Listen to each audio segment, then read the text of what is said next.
Masahihin mo ko. Hindi yung puro hingi ka lang ng pagkain, ha?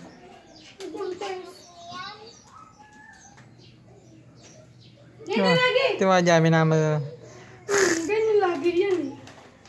Wag lang lagi puro hingi ng pagkain para, ha? Sige, pumasok ka na dito.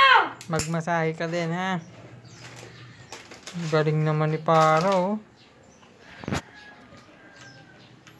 Para.